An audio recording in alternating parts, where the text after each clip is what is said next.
Shalom, welcome to Healthy in Heart, and I hope you are healthy in heart, mind, body, and soul today. So I had a friend ask me for my bun recipe, and so this is how I make my buns, and my bun recipe will be linked below in the comments, or linked below in the description of the video. I hope you enjoy this. By the way, you can substitute any grain, but the nutrition value that I have in the recipe is for the kamut grain only. So it's good. The nutrients will change based on what grain you're using. Let me see, is there anything else? I hope you enjoy this video. So this is the pan that goes into my zojirushi, and I have my scales here. I'm measuring in grams. So I put approximately 400 grams of water in.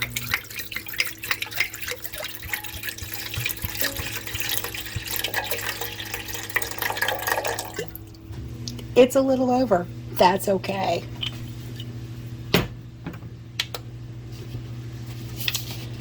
Next, I put in approximately 40 grams of maple syrup. Whoops. That's okay. It doesn't have to be exact. Of course, I wouldn't want to put 80 grams in there or 100 grams. And then half of a teaspoon of salt.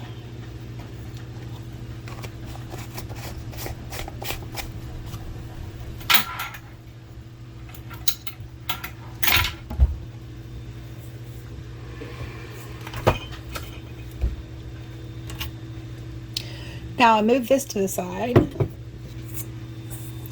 Okay, and I have a bowl here, and I need to tear out my scales. The wheat I'm using is kamut Khorasan wheat.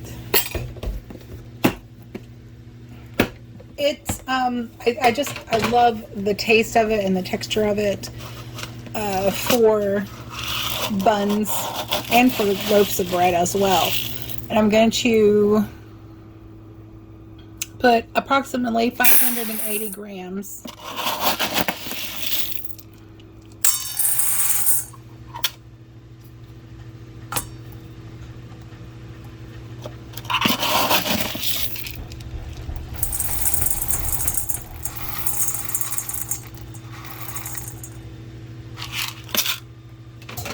close enough.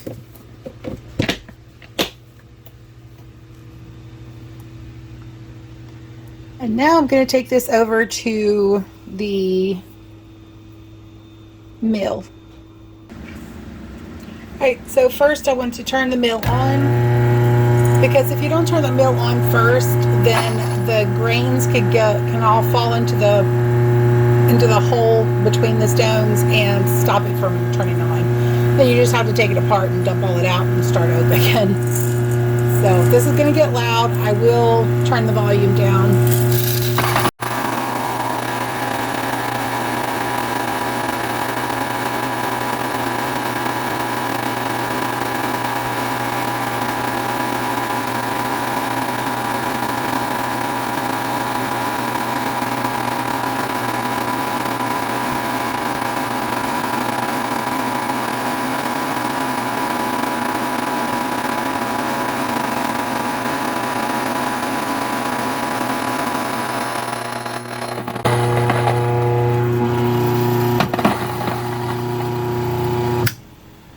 Okay, now I could just add this to the baking pan and then add my other two 3 ingredients on top, but I found that adding in the sugar and the vital wheat gluten and mixing it together, it just makes a more uniform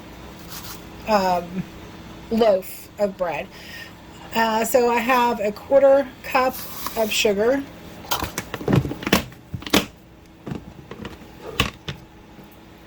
and I use 4 tablespoons of organic vital wheat gluten. Now you can leave, you don't need the vital wheat gluten, but you will not, it will not rise as much and stay there. The vital wheat gluten just helps it retain its form. It's not needed, but I do like to use it. Helps the dough retain its form, sorry. And so I just mix them in before putting this into the baking pan. Like I said, I have just found that this makes it rise more evenly and mix more thoroughly. Okay, so now I just add my flour mixture into my pan. And by the way, you don't have to have a bread machine. You can mix this by hand, or if you have a KitchenAid mixer. By the way, if you have a KitchenAid mixer, they do make an attachment that goes on it for grinding your grain. Just FYI. I don't have a KitchenAid mixer, and this mixes my dough just fine. So the last thing I add is yeast.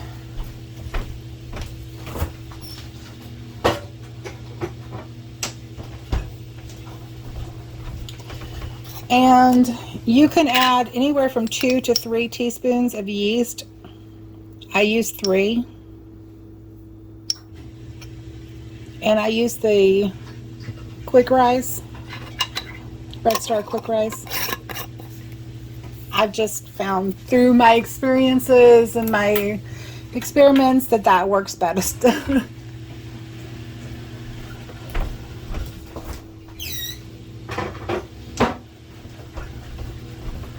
Oh, and storing your yeast in the refrigerator makes it last a lot longer.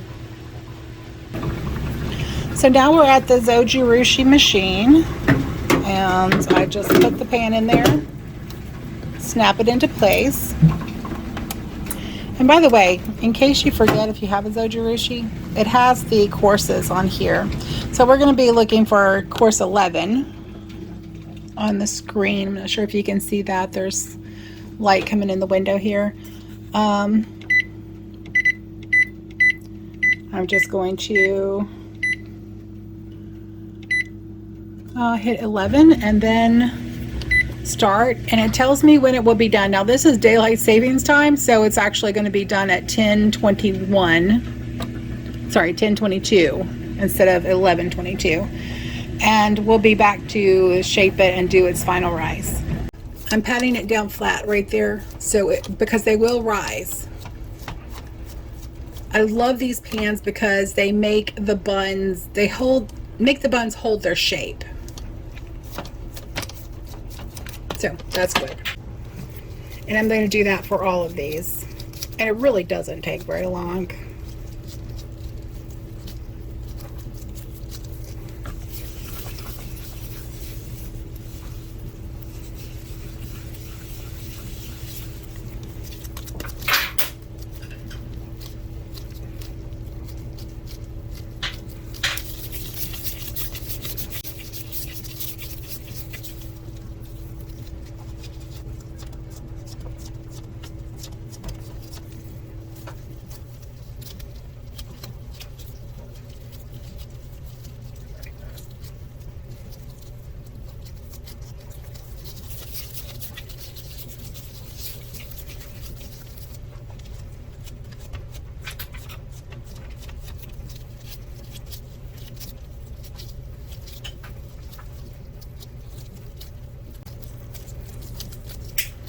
Basically, I'm just pinching it together like that and then rolling it.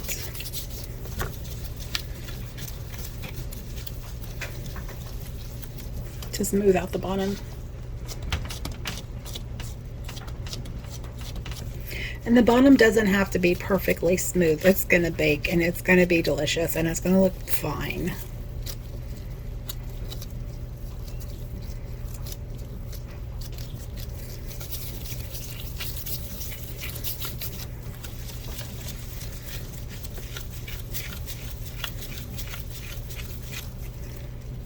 See, it's not going to be perfect, but that's fine. Nothing is perfect in life, I'm just saying.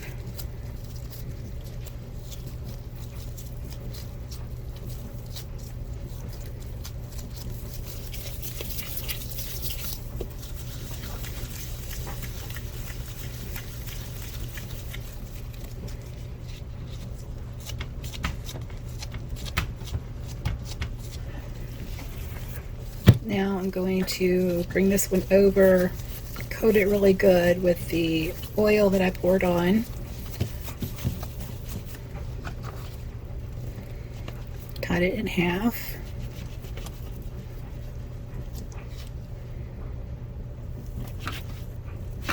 And then divide into thirds. These are going to be slightly bigger than the other ones, and it's okay. I mean, if you're trying to be exact in your calorie counts, that may make a difference.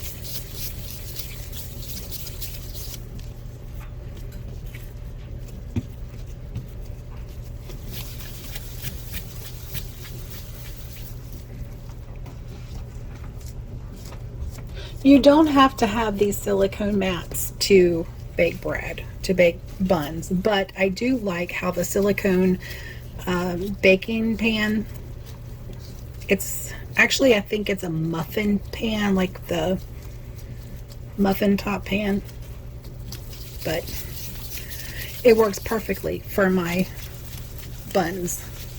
If I can find it on Amazon, I will link it below.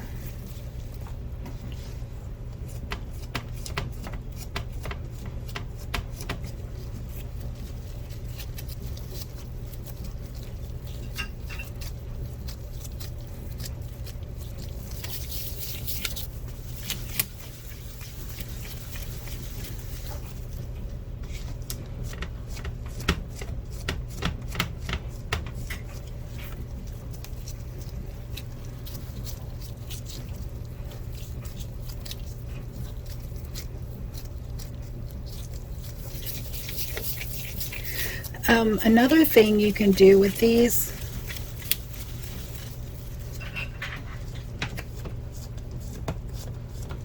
is, instead of rolling them into a ball, you can flatten it out and put a stuffing in there, and then close the ends up on top of the whatever you put in there to stuff it with.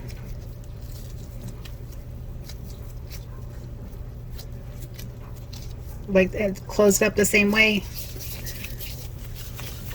Do this the same way, and then you have stuffed rolls, which I do make occasionally.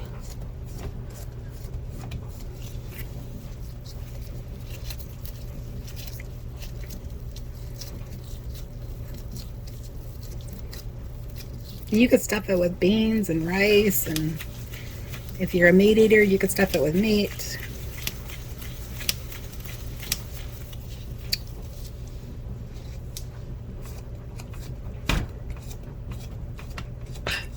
So, like I was saying, this makes a 2-pound loaf, or 12 buns, or 24 rolls. Here are the buns. They're flattened out. They will rise. And what I'm going to do is I'm going to turn the light on in the oven, and I'm going to put these in the oven.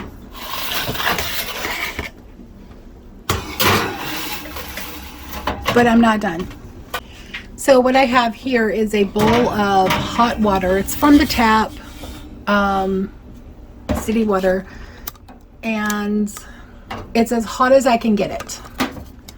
And what that will do is, when I close the door, with the temperature rising in there with the light, it will create steam, which will help the buns to fluff. And it will also, I'm going to leave it in there while I bake, and it's also going to keep the buns a little moister. And I'm going to set the timer for, whoops, 1 hour to let them rise in the oven with the light on.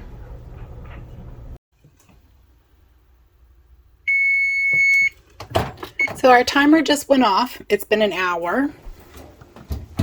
And this is what the buns look like. So now I am just going to shut that back up and turn the oven on, and 350, and I'm going to wait for it to heat up. Once it heats up, I'm going to set the timer for 20 minutes. So it just reached temperature. I'm going to set the timer for 20 minutes. Oops. Sorry. And I didn't bother taking the rolls out while it was preheating, because why would I? When I open the door, it's going to let all the heat out anyway, so just leave it in there. It's fine.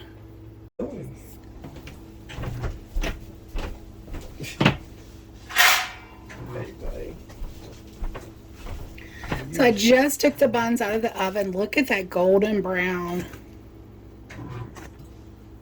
Isn't that gorgeous? And look at how perfectly the bottom is, and how they rose perfectly. And this happens time after time after time. That's why I love this recipe, because it's perfect. It's perfectly repeatable.